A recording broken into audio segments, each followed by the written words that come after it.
So one of the more recent games I've added to my Switch collection is the Mega Man Legacy Collection 1 and 2. Mega Man 1 to 6 is included on the cartridge, but then you just get a download code for Mega Man 7 to 10. Why both collections couldn't fit on the same cartridge, I'll never know, because Capcom diverts your attention away from that fact by including a Mega Man 30th anniversary cleaning cloth in the case. Oh, look at that! You're having a little party and you got cake and prezzies. Yeah, when I turn 30, I think all I want is a decent paying job, a manageable mortgage, and to not be in credit card debt. Now I know what you're thinking. Raj, you wouldn't be in credit card debt if you stopped buying so much interactive entertainment. Look, playing video games for me is pretty much the same thing as shooting the finest Colombian heroin that laundered money can buy. For an addiction that heavy, I use the Capcom One software rewards credit card. For every $200 you spend on video game and video game accessories, you'll receive a $20 credit toward your next big gaming purchase. On top of that, whenever you sign up to receive your card, you'll get guaranteed approval, low interest rates, and other I don't understand about credit cards. Capcom One, mega savings, zero hassle. So when I booted up the second Legacy collection, I went straight to Mega Man 7. Now I love the Mega Man X SNES games, but I never really played original Mega Man on the SNES before, unless you count that one time we played soccer together. So this game looks lovely, and its stage choices are a bit different because you start off with 4 instead of 8. When you beat those, then you get the other 4, which when beaten lead to Wily's castle. The levels have great variety, ranging from castles with robot zombies. You know, at this point, if AMC wrote some of those into The Walking Dead, they may gain back some viewers. To icy caverns with catchy jingles. You know what I can't catch though? This damn ladder. This is why Mega Man has a dog. It has his back. Rather, his back has him, because it has a spring in it for higher altitude jumping. There's also a whole level made of springs. Can you guess who the boss is? One of my favorite levels is the Jurassic Park-ish level, but the dinosaurs are, of course, robots.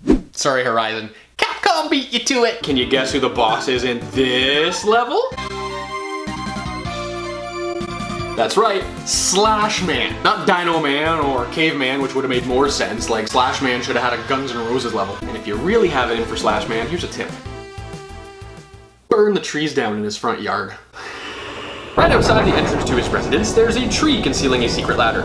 Burn it down, climb it, and you'll discover he captured your damn pet bird. I hate him even more. Free it, and this little guy will save you when you fall down a pit. Oh, and the flame wheels you need to do all this come from Double Man. That is a jingle all the way joke. Can you tell him from the 90s yet? The Mega Man version of Turbo Man is an okay level. It's got a giant killer truck, giant flames of death, and normal size pain in the ass tires that will wreck you if you don't time your jumps precisely. When you eventually reach Wily's castle, you'll encounter Base a few times before you get to the 4th and final part of the stronghold. This is an elevator shaft where all the previous bosses come together again to try and destroy you before you face Wily. You know, leading up to this stage, I was kinda hoping I wouldn't even have to beat these clowns again. However, I am looking forward to defeating Clown Man in the 8th game. Anyway, when you face Wily, he drives this giant walking skull. Like when Wily's done with his day job of being an asshole, he should seriously think of just like, I don't know, applying to the Macy's Thanksgiving Day Parade to make floats. Like, it's the perfect place to apply his skill set. See this? Great float! Like, and remember these Robo-Dinos? Just like, you know, throw them in the real Jurassic Park at Universal Studios.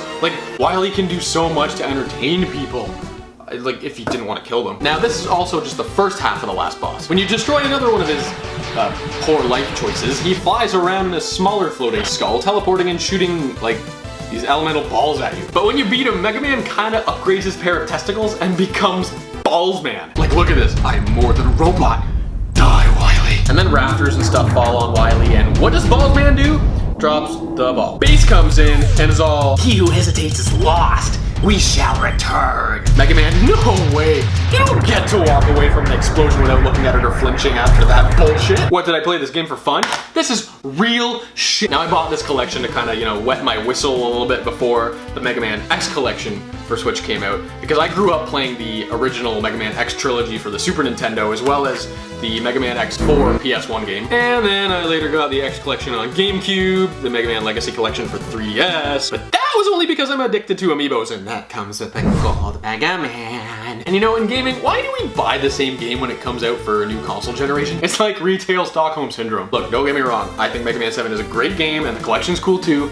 I just think if a game is going to clearly get another iteration in another 5 years, then companies should include free vouchers for a free version of the game when it comes out for PS5 or whatever the console may be. Like, why do I buy the same game every console generation? Like, if I hadn't have bought those editions and just saved my money, I could have bought like a shitty ass Pontiac Sunfire by now. And nothing's gonna change anytime soon, because you know what? Like, this Mega Man X collection coming out, it's actually got a new mode where you can battle 2 different bosses at once. Like, Capcom. Anyway, what's your fave OG Mega Man game? Or do you prefer X? Leave a comment, subscribe, and don't be like Wily. Do something with your life.